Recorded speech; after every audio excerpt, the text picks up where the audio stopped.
Bonjour à toutes et tous et bienvenue dans la chambre de Goupil pour une nouvelle vidéo où je vous présenterai un peu les micros Custom Shop, notamment ces Custom 54, si on voit ici. Voilà, donc pour l'histoire, ce sont des micros qui sont bobinés à la main.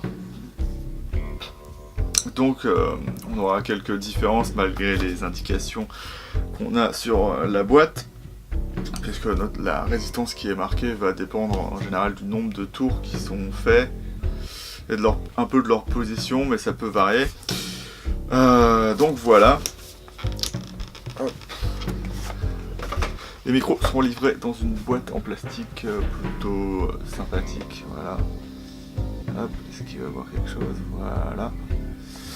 Et si vous voyez déjà d'ici, il va y avoir un léger petit problème, hein, déjà, c'est que esthétiquement, on peut pas considérer ça comme complètement des micros 54, parce que on a typiquement les couvre-micros habituels qu'on pourrait avoir sur n'importe quelle Strat, alors qu'en 1954, ils étaient en bakélite et un peu ronds, ce qui faisait qu'avec le temps, ils avaient tendance à se casser. Donc si vous voulez être, visuellement en accord avec l'époque des micros 54, il faudra changer vos couvre-micros. Après, ce qu'on peut voir du coup derrière, c'est qu'on aura notre petit autocollant. Hop. Yep. Je sais pas si on peut... un peu trop d'exposition là. Hop. Voilà. Marqué Custom Shop, même si c'est à l'envers. En dessous, on aura nos petites vis et on aura en plus quelque chose que je n'ai pas laissé dans la boîte et qui sera, si vous voulez avoir le schéma, c'était fait en 54, il va être là-dessus. Donc si vous voulez les schémas aussi, vous pouvez les retrouver sur le site de Fender si vous voulez avoir tel ou tel diagramme pour faire votre câblage de guitare. Vous pouvez aller regarder les modèles, notamment American Vintage, qui vont être sur le site Fender. Si vous cherchez un peu, vous les trouverez.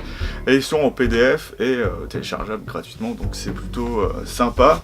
Et de ce que je vois, c'est plutôt en accord avec l'idée que je me faisais d'un câblage de 54. Donc après, pour être un peu plus précis, vous n'aurez pas ce qu'il faut utiliser comme condensateur, les potards, mais ça se trouve assez facilement sur internet. En cherchant un petit peu, vous trouverez ce dont vous avez besoin. Et donc comme on peut le voir, après c'est à vous de choisir, il n'y a pas de grounding sur les Strat 1954. On peut s'en fiche. Donc typiquement, si vous voulez en savoir un peu plus sur les Strat 54 jusqu'à les années 70, je dirais, les Stratocaster avaient donc les deux potards de tonalité, mais qui étaient juste associés au micro grave et micro du milieu. Et donc on aura le micro aigu avec toute la tonalité au maximum, puisque ce que fait la tonalité, c'est de mettre à la terre une partie du son de la guitare, notamment les aigus, ce qui va faire qu'on aura un son un peu plus rond suivant le condensateur et suivant la position de notre tonalité. Et donc ce qu'a fait le Custom Shop avec ces micros là, c'est pas forcément apporter quelque chose de vraiment extrême comme à l'époque. Si vous voulez un peu ça, vous devrez plutôt chercher dans les EP4 ou les Lola. De ce que je sais des EP4, c'est qu'ils sont vraiment corrects dans le sens où à l'époque les Stratocaster avaient des micros qui étaient faits pour bien passer avec des des amplis qui à l'époque avaient beaucoup de basses, donc il fallait beaucoup d'aigus, alors qu'ici on aura un son avec beaucoup plus de basses, ce qui semble correspondre à un son comme si ça passait directement dans un ampli avec beaucoup de basses dedans.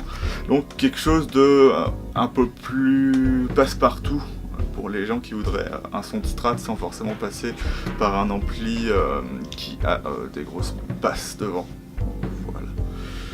Après, ce qu'on aura, c'est construit comme à l'époque, par contre, ça c'est sûr, on aura des close wire cable, donc ça veut dire qu'on aura du tissu sur nos câbles électriques, au lieu d'avoir juste la gaine en plastique. Après,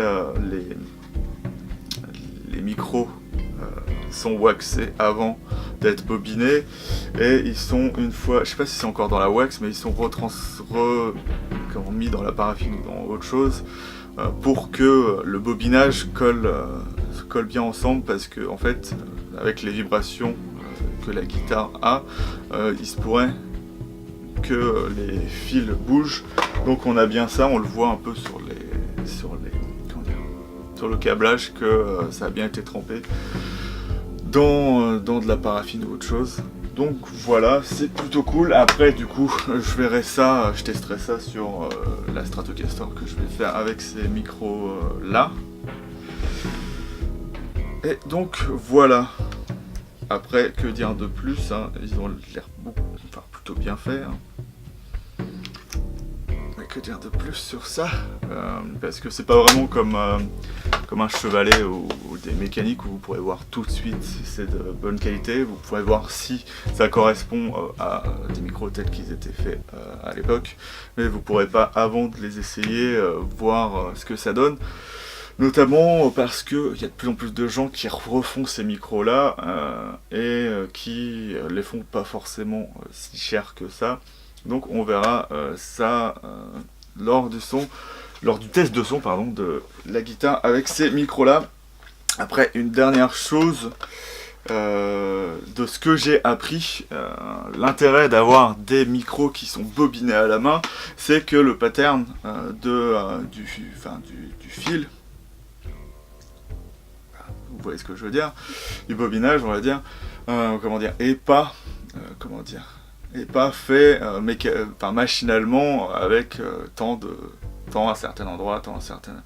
Donc le son a pas des harmoniques, mais le champ magnétique va avoir une certaine façon de se créer qui fait que on n'aura pas de phases qui se rencontreront et on aura un son beaucoup plus vivant que apparemment sur les micros bobinés à la machine. On aura des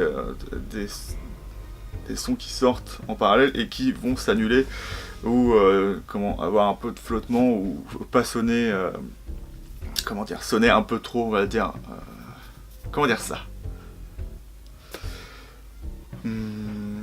sonner ensemble.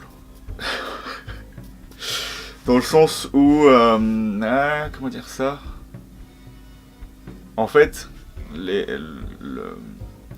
faire ça en parallèle va faire que les hauteurs de ce qui va être généré par le micro sont pareil, vont se mélanger avec harmonie, mais du coup ça donnera un son beaucoup plus plein et avec beaucoup moins de choses particulières qui vont sortir du micro, voilà.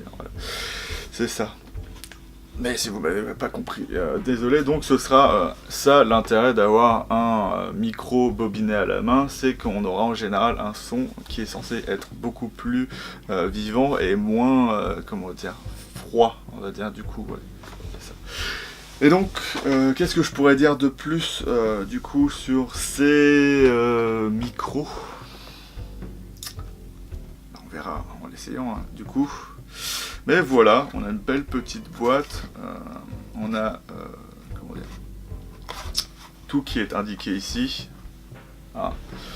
Et du coup, ce qu'il faudra faire attention, si par exemple vous voulez utiliser un des micros de ce set là sur d'autres, c'est bien veiller à ce qui est, je dirais là, on voit l'output meter. Si vous mettez ça par exemple avec des Fat 60s, avec votre micro aigu, il va se mettre à être beaucoup moins fort que les autres, donc ce qui est un peu dommage. Donc il faut faire attention avec ça si vous voulez appairer plusieurs micros différents. Donc moi je voulais juste parler de ces micros là, mais j'ai parlé de plein de choses, donc je vais vous dire salut et à bientôt dans la chambre de Goupil pour l'essai et à la fois pour voir le câblage, si ça vous intéresse, de la guitare que je suis en train de faire.